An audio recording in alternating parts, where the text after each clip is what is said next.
When the outdated tactics get left behind, it's time we stop. Marketers look around when your ranking's going down.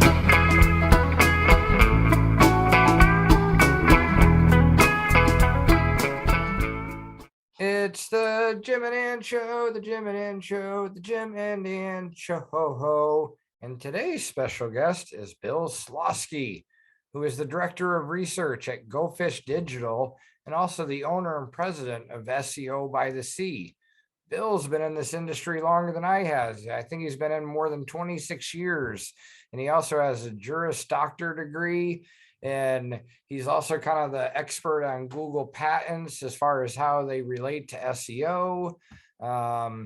Bill has written stuff for his own blog at SEO by the Sea, where he's written like over 1,000 articles, but he's also has written stuff on Moz, Search Engine Land, Search Engine Journal. There's probably thousands of stuff that Bill has written. He's also spoken at all the major conferences as well. He's one of the original OGs at the Create a Site forums and at Webmaster World. And welcome to our show, Bill. Thank you very much for showing up today. You rock. Thank you. Hi, Bill. Thank you. Bill, can we talk a little bit about semantic SEO as well? Sure. Where we're talking about things like the entities and topics that Google is connecting. Can you talk a little bit about entities and topics as far as semantic SEOs go? Sure. So when you're creating semantic SEO, you're understanding the entities involved in the page and attributes of those entities, facts about them, heights, ages, famous dates, who they're related to. A lot of semantic SEO involves relationships. You see knowledge graph, when they mention knowledge graphs, they mean relationships, how people are connected to each other. So if you have a page, it reminds me of when tons of websites would create a page for every single state or every single city for, whatever it is that they sell. And they would just kind of swap out the state or the city name in every page. And I think one of the things missing with those pages, as far as Google going, what's a low quality page? If you have a page about Baltimore, Maryland or something, and you're not mentioning anything that you would expect to find on a page about Baltimore, Maryland, I can throw up some red flags. So I'm in Southern California right now. I'm in Carlsbad, California. I'm 10 minutes away from the beach. If you're a plumber, you have a plumbing site. And one of the cities you have is Carlsbad, California. You mentioned that you're used to working with plastic piping, PVC, because it doesn't rust under the access to salt water, seawater. There are certain things about certain places or certain people that you want to share information about. So you have a website that's about services and you're covering lots of different cities. There are unique characteristics of those cities, geographic, legal, things that might influence what that page is about. You might put directions to your location that gives people geographic geolocators, lets them know exactly where you're at, how close you are to certain landmarks like airports or things like that. And those are types of things that are unique about that page and unique about that place that makes it easier for people in your area to find you. So just a little bit background here. So what exactly is entity? An entity is a person, place, or thing. It's usually a noun. It's often, but not always, capitalized. For some entities, they're known well. They're a place like Wikipedia, which has a knowledge base that lists entities, might include a bunch of entities that are about specific people or places, and they'll capitalize those. They might include entities that aren't necessarily specific people or places, or are more well-known, like mac and cheese.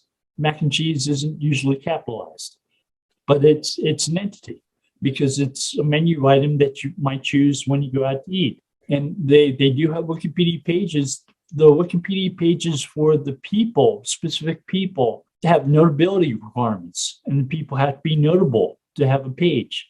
For the lesser known entities like mac and cheese, they can have a Wikipedia page. It's not going to need to fulfill a notability requirement because any mac and cheese will do. Is it safe to say that if you see a knowledge graph in Google, that's an entity?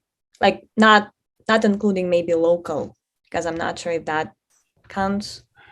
A local business, at one point in time, Google was referring to local businesses as local business entities. Mm-hmm. So even local businesses are entities. Bill, can you talk a little bit about how Google clusters the entities and the SERPs? We'll group together topics.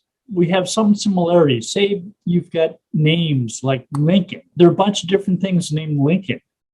There was a past president named Abraham Lincoln. There's a Lincoln town car. There are places called Lincoln, Nebraska, Lincoln, California, and so on. You can cluster these things based upon the attributes that are similar. And when you go to something like Google News, where everything's clustered, they'll choose representative stories to present for that cluster.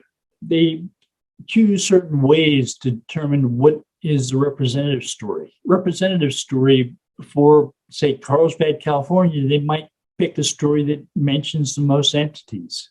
You know, if you have a page about any topic, should you put everything in the world on that page? Like, you know, let's say you've got an e-commerce page about, I don't know, you sell widgets. Do you try and like make a page super long and kind of put everything you can think of about it and every single question that anyone might have? And do you try and put everything on one page, or do you think it might be better to, you know, have different pages for different user intents? You know, here's a page around, you know, maybe it's the commercial intent of widgets, and maybe here's another page about, you know, this, how to install a widget or something, and another page about the history of widgets or something. As an SEO, I'm always going to be concerned with context. So I have a saying, context is king, because it's usually the refrain when people come out with content is king. So nope, it's saying the right thing at the right time, the right place. So when someone searches for pizza, they're looking for lunch. They're probably not looking for a history of pizza. They're probably not looking for recipes for pizza, but it might be. So you create recipes for pizza. You create a page about the history of pizza. You create a page about buying pizza. If you're a pizzeria, you're more concerned with the buying pizza. How does semantic SEO relate to search intent? Because those are usually mentioned within the same like context, within the same articles. So what's the connection? People tend to search using entities in the query. And Google's looking at the query to determine what entities might be in it. We had Paul Hare at SMX West 2016 tell us that Google's looking for entities in queries now. And they'll try to identify which query you're talking about. When you're talking about Michael Jackson, you want the singer maybe rather than the director of Homeland Security, because they're different people. Is there any like trend involved here? Because when you say Lincoln, I think about president. But if you search for that, you see the knowledge graph for the car model.